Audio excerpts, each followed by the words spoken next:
मैं यहाँ भारत रत्न किसान मसीहा स्वर्गीय चौधरी चरण सिंह जी का उल्लेख करना चाहूँगा, जिनके नेतृत्व में उत्तर प्रदेश में जमींदारी उन्मूलन एवं भूमि सुधार कानून बनाया गया तथा सफलतापूर्वक लागू भी किया गया। इस कानून ने लाखों किसानों एवं मजदूर वर्ग को सामाजिक न्याय, आर्थिक क्षेत्र में न्याय उपलब्ध कराया तथा देश के समक्ष एक नजीर प्रस्तुत की। इसी क्रम में मैं रेखांकित करना चाहूँगा कि संविधान की प्रस्तावना में उल्लिखित न्याय, स्वतंत्रता तथा समानता की स्थापना में आदरणीय श्री नरेंद्र मोदी जी के नेतृत्व में हमारी सरकार समाज के सभी वर्गों, पिछड़ों, दलितों, आदिवासियों, महिलाओं और दिव्यांगजनों इत्यादि के लिए सफलतापूर्वक कार्य कर रही है। महोदय, मैं इसी के साथ एक बात जरूर साझा करना चाहूँगा। सदन में संविधान की पुस्तक लेकर आने वाले सम्मानित सदस्य जो कहते हैं कि संविधान खतरे में है, मुझे अपने जीवन की एक घटना मुझे याद है। सन 1975-76 में मैं 10वीं कक्षा का छात्र था। मेरी कक्षा के एक साथी की साइकिल चोरी हुई। हमने कॉलेज के प्राचार्य का घेराव किया, धरना दिया कि साइकिल बरामद होनी चाहिए। 4 दिन स्कूल बंद रहा। पुलिस मेरे घर गई, एक पीएसए का ट्रक और एक जीप, और मैं छोटा था, 10वीं क्लास का छात्र था। गांव से उठाकर थाने ले आई। मैंने पूछा मुझे क्यों लेकर आए हो? बोले कि इस समय आपातकाल लगा है और धरने, प्रदर्शन और किसी मांग को उठाने की आजादी नहीं है, इसलिए आपको उठाकर लेकर आए। पूरी रात थाने में रहा। अगले दिन मुझे छोड़ा गया, चेतावनी देकर छोड़ दिया। मैंने पूछा आपातकाल क्यों लगा है? पता चला कि गरीबी और महंगाई, भ्रष्टाचार की मांग को लेकर देश के तमाम लोग सड़कों पर थे और नारे लगाए जा रहे थे। मुझे आज भी याद है।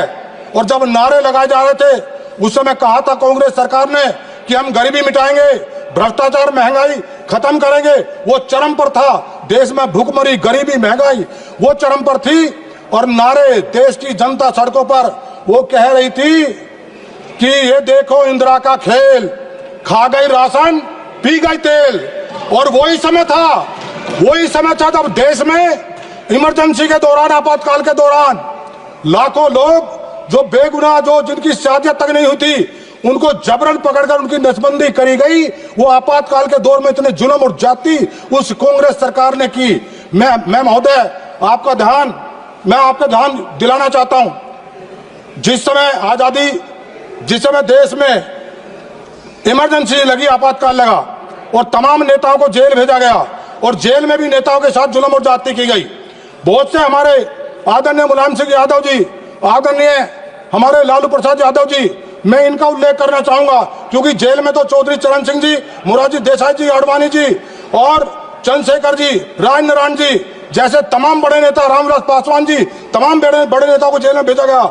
लेकिन आदरणीय मुलायम सिंह यादव जी और आदरणीय लालू प्रसाद यादव जी का मुझे इसलिए ध्यान है कि आदरणीय लालू प्रसाद यादव जी जेल में थे, मिसा में बंद थे और उस समय आपातकाल में जब उनके ऊपर जुल्म और जाति जेल में की जा रही थी, उनके घर में एक पुत्री ने जन्म लिया।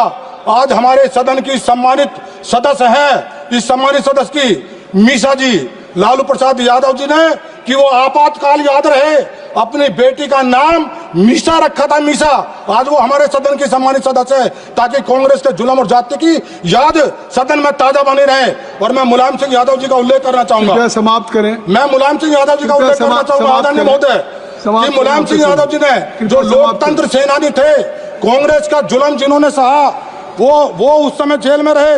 उन्होंने लोकतंत्र सेनानियों के लिए पेंशन, और जो लोकतंत्र सेनानी थे जब उनका शरीर पूरा हो स्वर्गवास के दौरान उनकी अंतिम यात्रा राज के सम्मान से करने का शासनादेश जारी किया। मुझे नहीं पता आज वे लोग आज क्यों बैठे हमारे सम्मानित सदस्य। जो देश की प्रगति में नरेंद्र मोदी जी का योगदान है, जो देश के विकास में, जो देश को सशक्त बनाने में जो नरेंद्र मोदी का योगदान है, मैं तो चाहूंगा कि वो सम्मानित सदस्य वो ध्यान रखें जिन्होंने जुल्म किया उनके साथ न बैठे। आदरणीय अखिलेश जी, आदरणीय उदय जी, आदरणीय धर्मेंद्र जी, आपको ध्यान रखना चाहिए। वो आप इधर बैठे जिन्होंने उस समय